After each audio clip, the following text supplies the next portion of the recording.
Yo, welcome to Hard Pass. I am your host, Jacques Slade. Today on the show, we're talking about the best sneaker collab of 2023 so far, a very long segment on Yeezys, a GOAT sighting in Miami, the week's hottest releases, and of course, a Hard Pass. All right, you know how we do this thing. Let's start the show with some hot takes. Yeezys are rumored to return to stores like Footlocker this August. All right. Let's dedicate the rest of the show to talking about what this means for Kanye and his fans and culture and the world.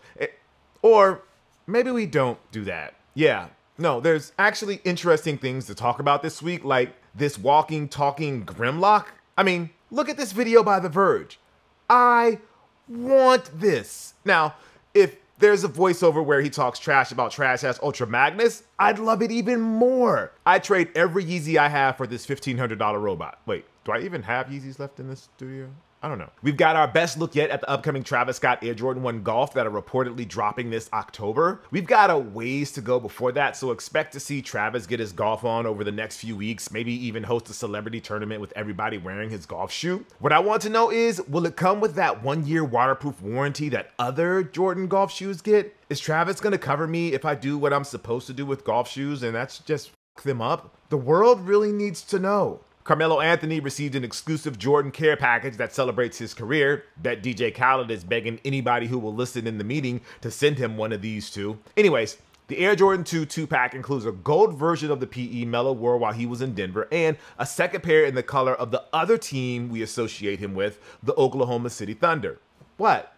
Hoodie Melo forever, man. Rumors are circulating that a Kobe Bryant-themed Nike Air Force 1 is dropping in the summer of 2024. Huh.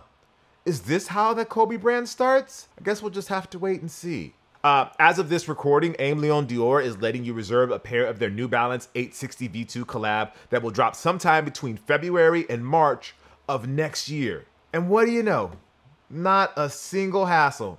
And then sometime next year, I'll be pleasantly surprised with the package in the mail because I will have forgotten by then. See how easy it could be, Nike? Come on, try it just once and watch people actually be happy to use the sneakers app. You have nothing to lose except the goodwill of not trying it. Lionel Messi has arrived in Miami. Finally, we've got somebody who took their talents to South Beach and it's not just a bootleg version of what LeBron did. I bet Adidas is going to waste no expense making sure America knows one of the GOATs is here. Hell, I'd slap Messi's logo on some rebranded moldy Yeezys that are dropping in August just to see the reaction. Congratulations to Sabrina Ionescu. She lit up WNBA All-Star Weekend with a record-breaking performance in the three-point contest, hitting all but 2 shots in the final round. And to do it while rocking PEs of her first signature shoes, the Nike Sabrina 1s? Mamba would be proud, man. And hey, Mamba never won a three-point contest, so now she's actually forging her own path outside of being a Kobe mentee.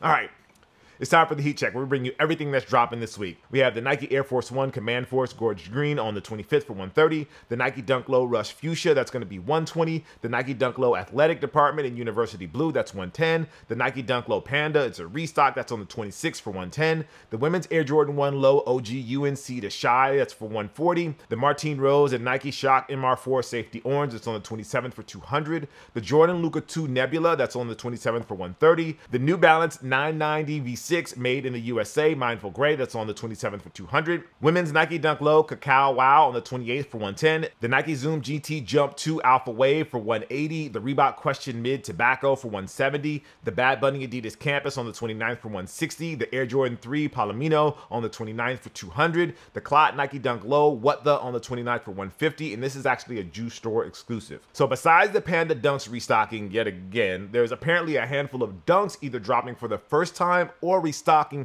on the 27th that are priced between $100 and $120. So let's run those down. We have the NBA Nike Dunk Low Diamond Anniversary, the Women's Dunk Low Needle Thread, the Women's Dunk Low Australia, the Nike Dunk Low Graffiti, the Dunk Low Medium Olive, the Dunk Low Midas Gold, the Dunk Low Premium Vast Gray, the Women's Dunk Low Next Nature Curry Brown, and then we have the Dunk Low Twist Panda and the Nike SB Dunk Low Be True. Then our pick of the week is the Kith X-Men Upper Deck PSA A6 Gel Light 3 Remastered. This is the actual Kith release, which is going to be on the 28th. So, is this the best sneaker collab of the year, or is this the best sneaker collab of the year? I'm just going to go ahead and declare that right now. This is not just a dream project for Ronnie Feig, but every nerdy kid in the early 90s could tell you who was on X-Men's blue and gold teams, X-Force, X-Factor, and even Excalibur. Shout out to Nightcrawler and, you know, the YouTube honorary sneaker X-Man, Nightwing. Technically, the main players of this collab are Kith, Marvel, and Asics, but I'm throwing in Upper Deck and PSA in there because their inclusion in this whole thing is kind of wild the more I think about it. Okay, to reset. This is the collaboration by Marvel with Kith to celebrate the X-Men's 60th anniversary. Full stack. Along with the sneakers, though, there's a collection of apparel and gear, including a special edition arcade 1-up cabinet that includes the Marvel vs. game by Capcom. Yeah, the cabinet is fire. Would look great in the studio too. Just saying, if anybody at Marvel and Kith are listening. Anyways, there are 7 sneakers in the pack, and they include colorways devoted to Beast, Rogue, Gambit, Storm, Wolverine, and Cyclops. Wolverine gets 2 versions devoted to his yellow costume from the 70s and apparently Deadpool 3, and the brown variant he rocked throughout the 80s and early 90s. After an early drop at San Diego Comic-Con, which will have concluded by the time you watch this, there will be a wider release on the 28th on all Kith platforms. Okay, now for the good part. Well, I think the concept is good theoretically, but I can definitely see why a lot of fans are not happy practically. With 7 sneakers to chase after, this was already an expensive proposition to begin with for X-Men collectors or super fans of one particular character.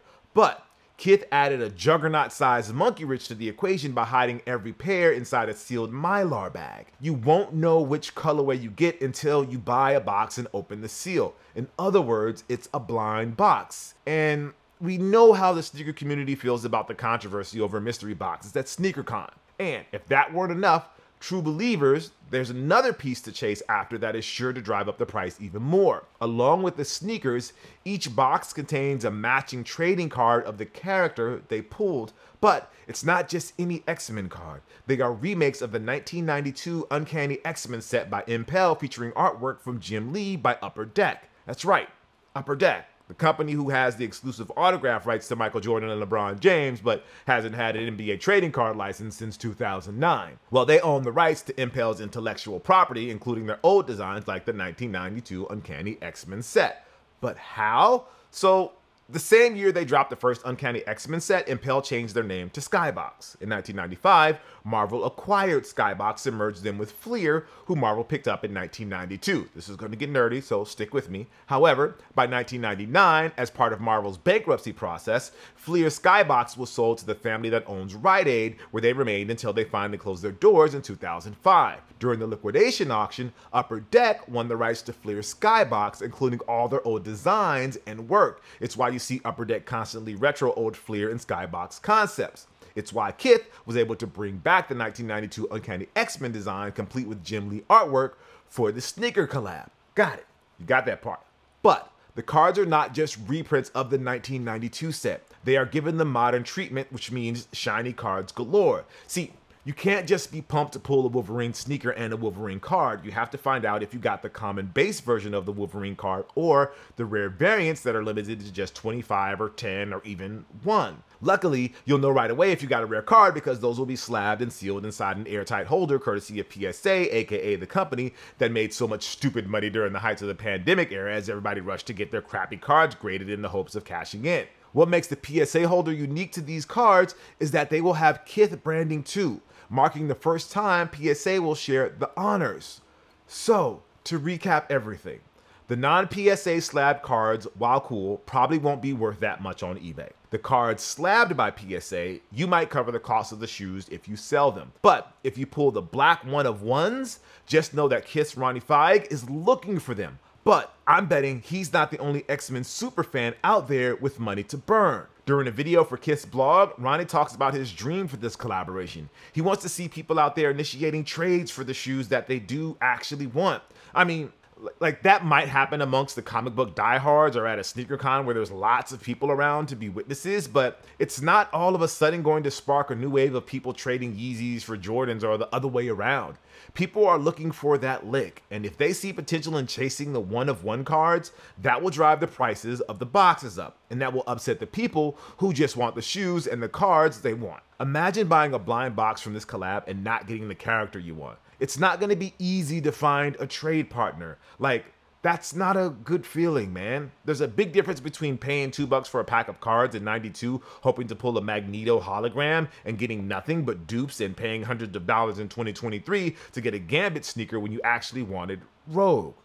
Now, it's possible that once the one-of-ones are pulled, the hype dies down and the boxes become cheaper. That happens a lot in the trading card world. For example, Magic the Gathering hyped up their recent Lord of the Rings collab with an elusive one-of-one card depicting the One Ring. That led to crazy high box prices in the secondary market as people tried to chase the ring. When the card was pulled, the box prices dipped and will likely continue to do so in the coming months as other rare cards continue to be pulled. It will probably never go back to retail price, but it might get close. And it's also possible that the sneakers themselves will be easy to get if collectors and speculators are just dumping them to cover their expenses while chasing the rare cards. It's a lot to think about, but it tingles a lot of the show's nerd senses, so I'm excited to see where this actually goes. And before we go, I want to address something that occurred on social media. When the collab was first announced, we posted a TikTok and IG reel about it on my channels, and we took a few, let's just say, unprovoked shots at Cyclops, and a lot of people were upset about it. You would think we were talking about Kanye or Kyrie or Michael Jordan the way they came after us, but it was worse. Here, let's read some of the comments. From Jeremiah SR. How you disrespect Cyclops like that, man? He's one of the original X-Men. Noted. Cyclops is the best X-Men. For real. Leader, tactician, lethal. Come at me. Was this Cyclops hate for engagement? Because I thought he was loved unanimously. Really? Did you think that? Oh, one more. Bro, don't you know who Cyclops is? Yeah, I do know who he is. Look, I'm not going to pretend that I've read a lot of X-Men comics after the 90s. Other than seeing headlines online, I think the last thing I finished was the House of M storyline. But what I remember about Scott Summers from the comics I've read and the cartoons and movies that I've seen, he's a deeply flawed character who has been through the ringer emotionally. And yet, he's the leader the X-Men needs. He does catch flack for it, especially when things go horribly wrong, but he is the one willing to make the tough decisions, which would be fine and all if he wasn't such a vibe killer who constantly narcs on his cooler teammates. And then there's the whole debacle of his love life, where he's either in love with Jean Grey or a Jean Grey lookalike who he marries and has a kid with because he can't get over a dead Jean Grey who's not actually dead but leaves the moment he finds out that actual Jean Grey is still alive, or a memory of Jean Grey made up by Emma Frost, who he cheats on Jean with telepathically or whatever, because actual Jean Grey is dead for reals this time, but Emma knows she can never live up to the memory of Jean Grey. Look, dude is a freaking mess who somehow manages to always make things worse for himself. I understand why that might appeal to a lot of X-Men fans, and I'm sure they've told a lot of stories since I stopped reading the comics that make him a lot more interesting now. None of it would have changed that punchline. I honestly regret nothing. If one's gotta go, it's the guy Wolverine calls Slim, guys. All right, it's time for this week's Hard Pass, where we take a look at something in the culture that just needs to go. Like the idea that Drake and Travis Scott don't move the sneaker needle unless they're tied to a Jordan Retro. Wait, or is it that they can move the needle without being tied to a Jordan Retro? According to every sneaker media outlet, Travis's first signature shoe with the Jordan brand will be called the Cut the Check and is set to release later this year. This is the mysterious shoe that Travis has been wearing for the past few weeks now that has a midfoot strap and the familiar reverse swoosh. Okay, this is the part of the program where I have to acknowledge that no, Travis did not create the reverse swoosh, and that it was actually 1994's Nike Air Darwin and Nike Air Flare that first started pointing the swoosh in the opposite direction. I don't want any of you, well, actually commenting in the comments, because we know, okay? It's the new, well, actually the airships are the real band shoes. Ugh, again, we know. Anyways, the Jordan CTC, shout out to Rasheed Wallace, if you know, you know, is not the first time Travis has worked with Jordan Brand on a non-Air Jordan. His first Jordan Brand project was a multicolored Jordan Trunner that ended up being a friends and family exclusive. The CTC will be the first time it's a design from scratch, heavy emphasis on the from scratch, because I'm sure the moment we get official images, every sneaker forensic expert is going to dissect these and call out every old Nike or Jordan sneaker that Travis borrowed from. Honestly, as well received as Travis's other collabs with Jordan Brand have been, this is the one that I'm most looking forward to. Because let's be real, Jordan retros, especially the ones that Travis has worked on, kinda sell themselves. No doubt that his touch and ability to generate hype for himself increased the excitement exponentially. But if a Jordan brand had released a Mocha Air Jordan 1 craft with a reverse swoosh and released other Jordan 1 crafts with a reverse swoosh, I think it would have done okay. I'm going to be very curious to see how this sneaker performs at retail and at resale, because honestly, I want this shoe to succeed so we can talk about something new for once. And yes, heavy emphasis on new. And speaking of new, let's talk about the Nike Nocta Glide, the second original-ish shoe to come from Drake's Nike sub-brand. Unlike the Jordan CTC, for now, we know what Nike classics inspired the Nocta Glide, the Nike Air Zoom Flight 95 made famous by Jason Kidd. Personally, this looks like something that would have dropped from Nike Sportswear in the early 2010s, but while there were highly questionable remixes and rehashes from that era, I would have liked the Nocta Glide even back then. Not much has been said about Drake's involvement with the Glide other than that he likes to wear them quite a bit, so I don't know if he helped with the design, but what matters is that it is a Nocta release. And the resale seems to be soft right now. Of course, it might have something to do with early pairs being attached to the recent recovery of $7 million worth of stolen Nike products, so we'll just have to wait and see what happens when these drop on August 1st, the new release date, and let's say maybe release date. Regardless, if Nike was hoping that Drake and Nocta would become their next Jordan brand, it's not off to a great start. The first Nocta shoe, the Nike's Hot Step Air Terra, has not been embraced by the sneaker community for its dad shoe vibes. Like, not even ironically. I mean, I do see them on the street from time to time, but nowhere near the level that Drake and Nike were probably hoping for when they first announced the partnership. It's hard to pin that all on Drake, but when he was with Jordan Brand, his OVO retros were hot out the gate. Hell, even the OVO brand Trunners go for a pretty penny, but I bet that has more to do with it being super limited and not actually because of an appreciation for one of the OG Jordan Brand trainers. I think these next few weeks are going to be very important to not just Drake and Travis's future with Nike and Jordan Brand respectively, but to sneaker culture as a whole. If Jordan CTC bombs and future colorways of the Nocta Glide can be bought on clearance at the Nocta website like the Hot Step Air Terras, then it might be time to reevaluate just how influential these artists really are. The energy they bring to the brand is undeniable, but are they just here for a short time fix, or can Nike build something long term with one or both or none? Or should they just ditch everybody and pivot to building a true Kobe brand? Yeah, I'm gonna take the latter honestly. But Drake and Travis can stay too, I guess. For how long? Well, that's up to you guys. And that's going to do it for the show. Thank you for watching Hard Pass. I am Jacques Slade. I'll see you next week, but not before we leave you with the viewer Hard Pass. What's up, Jacques? I'm binge watching Scrubs, and I noticed they stayed Nike dripped out. If you go back to the episode with Turk and D.L. Hughley, man looked like he got on some lottery dunks. Just want to know your take. Have a good day. If you'd like to possibly be featured in a future episode, call us, 818-493-9325. Leave a short message or socials if you want, no more than 30 seconds. All right, I'll see you next week. Peace.